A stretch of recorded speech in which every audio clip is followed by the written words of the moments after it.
हाँ तो दोस्तों, आज मोहन भागवत जी का कुछ बयान आया है और बहुत ही सेकुलर बयान है। ठीक है।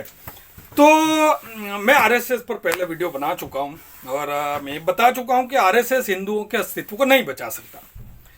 और आज कई हिंदुओं को समझ में आ गया होगा कि मैं ऐसा क्यों कह रहा हूँ कि आरएसएस हिंदुओं के अस्तित्व को नहीं बचा सकता।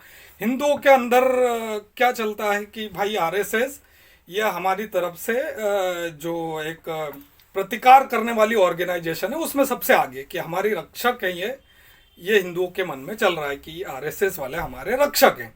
लेकिन मोहन भागवत जी क्या बयान, किस हिसाब से उनकी जो विचारधारा है वो क्या बतलाती है कि आप गांधी बनो, आप झापट खाते रहो, आप मार खाते रहो, है ना, आप कोई प्रतिकार मत करो। और ऐसा नहीं कि भाई मैं आरएसएस में नहीं रहा हूं, मैं भी रहा हूं। तो मैंने आरएसएस को समझा, आरएसएस किसी भी तरह के प्रतिकार करने से हिंदुओं को रोक लेता है ना। वो हिंदुओं को मतलब ये नहीं सिखलाता कि आप मुसलमानों का जम के प्रतिकार करो, सशस्त्र भी। वो रोक लेता है, बस ट्रेनिंग रोज होती है ना। और विचार विमर्श रोज होता है। आरएसएस मतलब विचार विमर्श, भाई दिमाग से वो खूब बौद्धिक चलेगा, लेकिन जहां भी हिंदू मुस्लिम दंगों की बात आएगी तो आपको कोई चड्डी वाला नहीं दिखेगा। आरएसएस सिर्फ और सिर्फ एक एनजीओ बन के रह गया है।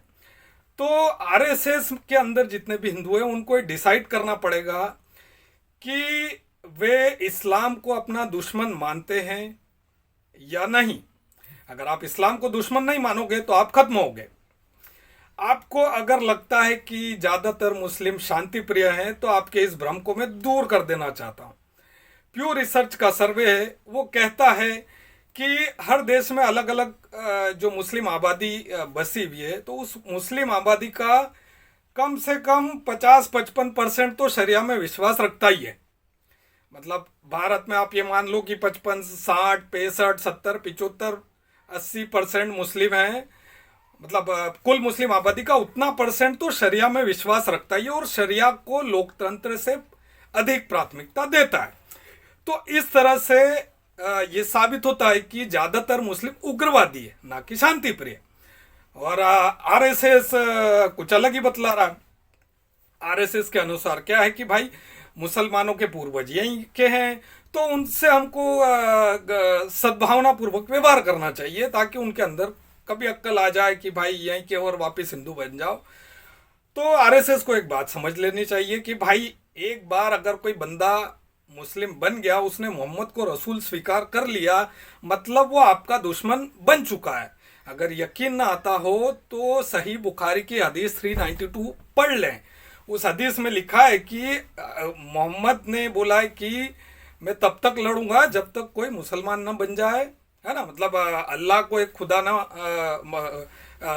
स्वीकार करे और हमारी ही तरह कत्ल भी ना, मतलब कत्ल शुरू ना कर दे। मतलब यह है कि अगर कोई बंदा इस्लाम में कन्वर्ट हो जाता है ना, तो मोहम्मद ने उसको ऐसी शिक्षा दी है कि वो आप ही के खिलाफ फिर लड़ेगा। अगर आपके परिवार में से कोई बंदा इस्लाम में कन्वर्ट हो गया है ना, तो वो मोहम्मद की टीम में शामिल होकर आपका ही कत्ल करेगा। ये उस हदीस की सीख है, सही बुखारी 392।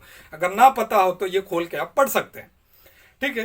तो वो एक बार जो बंदा मुस्लिम बन गया ना, वो आपका दुश्मन हो गया और आपको ये समझना पड़ेगा कि वो आपका दुश्मन है, क्योंकि मेजोरिटी ऑफ मुस्लिम्स शरिया चाहती है और वो आपकी दुश्मन है। तो मेजोरिटी ऑफ मुस्लिम्स आपकी दुश्मन है, ठीक है, ना कि minority. Majority of Muslims are radicals, ठीक है, ना कि माइनॉरिटी। तो आपको समझना पड़ेगा कि भाई आप 10 मुस्लिम खड़े करोगे तो 10 में मिनिमम 5 से 8 जो मुस्लिम हैं वो आपके देश में शरिया चाहते हैं। ये रियल आंकड़ा है, आप कभी भी सर्वे करवा सकते हैं। ठीक है। दूसरी बात ये है कि आरएसएस की शाखा दिन में एक बार लगती है, जबकि इस्लाम जो है मुसलमानों को दिन में 5 बार नमाज पढ़वाता है। तो इस तरह अगर कोई मुसलमान आरएसएस में शामिल होता है, ठीक है, उस आरएसएस का उस मुस्लिम पे प्रभाव जितना होगा ना, उससे 5 गुना प्रभाव इस्लाम का उस मुसलमान पे होगा। तो ये सत्य है कि आप उस मुस्लिम को आप हिंदू नहीं बना सकते। आपकी सद्भावना, अपनी भावनाओं, आपकी भावनाओं से उसको कोई फर्क नहीं पड़ेगा। उसको तभी फर्क पड़ेगा जब उसको इस्लाम का सही ज्ञान पहुंचेगा। और इस्लाम का सही ज्ञान आरएसएस वाले बहुत सारे लोगों को नहीं है, ठीक है। बहुत रेयर लोग हैं जिनको इस्लाम का सही ज्ञान है और वो इस्लाम का सही ज्ञान उन मुसलमानों तक पहुंचा पाएंगे, ठीक है। इस्लाम का सही ज्ञान एक्स मुस्लिम्स बांट रहे हैं आज की तारीख में यूट्यूब पर। एक्स मुस्लिम्स जैसे गालिब कमाल है, एक्स मुस्लिम स्पार्टकस है, जफर हेरेटिक है, हरीश सुल्तान है, एपोस्टेट प्रॉफिट है, ऐसे लोग इस्लाम का सही ज्ञान मुसलमानों तक पहुंचा रहे हैं। आरएसएस वाले किसी अलग ही दुनिया में जी रहे हैं। युद्ध देखो, इस्लाम क्या है, एक आपको समझ लेना चाहिए कि इस्लामिक मिलिट्री ऑर्गेनाइजेशन है, ठीक है। और इस्लाम मोहम्मद के द्वारा छेड़ा गया एक युद्ध अभियान है, हर गैर मुसलमान के खिलाफ एक युद्ध अभियान है। और ये आपके खिलाफ युद्ध अभियान है, और ये आपका चुना हुआ युद्ध अभियान नहीं है। अगर आप हिंदू हो ना, तो ये आपके द्वारा चुना गया युद्ध अभियान नहीं है, ये मोहम्मद के द्वारा थोपी गई लड़ाई है, और ये आपके अस्तित्व के खिलाफ लड़ाई है। तो अब आप सोच लो कि भाई आप उसको कैसे ट्रीट कर रहे हो। आपको गांधी बन के मार खाते रहना है या फिर उसका प्रतिकार करना है। और युद्ध में संशय नहीं होना चाहिए, मुसलमान को कोई संशय नहीं है, वो पूरी ताकत से लगे कि भारत को इस्लामिक बनाना है, गजवा हिंद करना है, पूरी ताकत से लगे हैं। ये भाई हिंदू ही संशय में है कि उसको समझ में नहीं आ रहा है कि भाई कौन मुसलमान अच्छा है कौन बुरा। तो भाई आप उस सारे मुसलमान को एक अलग ही एक वो कम्युनिटी मानो कि भाई ये ऐसे हैं, और 5 से 8 मुस्लिम मतलब 50 to 80% मुस्लिम्स आर रेडिकल्स, और हमको इनको एक ही जैसा ट्रीट करना है, ठीक है। प्यार से ट्रीट करना है, अग्रेसिव ट्रीट करना है, वो ट्रीट हम उस हिसाब से करें। लेकिन हमको उनको समझना पड़ेगा कि भाई जिसने मोहम्मद को रसूल मान लिया, जो मोहम्मद को रसूल मानेगा, उसको फॉलो करेगा, वो हमारा दुश्मन है ना। और वो दुश्मनी उस किताब के कारण है जिसको फॉलो कर रहा है। आप चाहो या ना चाहो, वो किताब उसको आपका दुश्मन बना के ही रहेगी, ठीक है। तो भाई या तो आरएसएस वालों आप समझ लो कि भाई ये मोहन भागवत जी जैसे लोगों को या तो आप हटाओ गद्दी से, ताकि आपके अंदर संशय उत्पन्न ना करे, ठीक है। युद्ध काल में संशय नहीं होता है ना। युद्ध काल में आपको क्लियर रहना चाहिए कि आपका दुश्मन कौन है, ठीक है। तभी आप दुश्मन को हरा पाओगे। अगर आप गांधी बन के रहोगे ना हमेशा, तो ये भारत के भाई बहुत बुरे हाल होने वाले हैं। आपको दिख रहा है, जिस किसी को भी लगता है कि मुसलमानों को इस देश पे कब्जा करने के लिए 50% आबादी चाहिए, उसका भ्रम मैं दूर कर देना चाहता हूं कि मुसलमानों को इस देश पे कब्जा करने के लिए मात्र 30% आबादी की जरूरत है। 30% आबादी के ऊपर जो भी उनकी जनसंख्या होगी वो उनके लिए बोनस का काम करेगी, और 35% आबादी पे ठप्पा लग जाएगा कि भारत इस्लामिक हो चुका है, ठीक है। तो आप उसको फिर रोक नहीं पाएंगे, क्योंकि इस्लाम इतना अग्रेसिव फोर्स है कि आप उसको रोक नहीं सकते। क्योंकि इस्लाम क्या है कि भाई इतना ताकत से काम करता है कि वो सारे कमजोर खिलाड़ियों को अपनी तरफ जोड़ लेता है। तभी लोग उनके वोट के लिए मरते हैं कि भाई हमको वोट दो, मुसलमान हमको वोट दो, हमको वोट दो।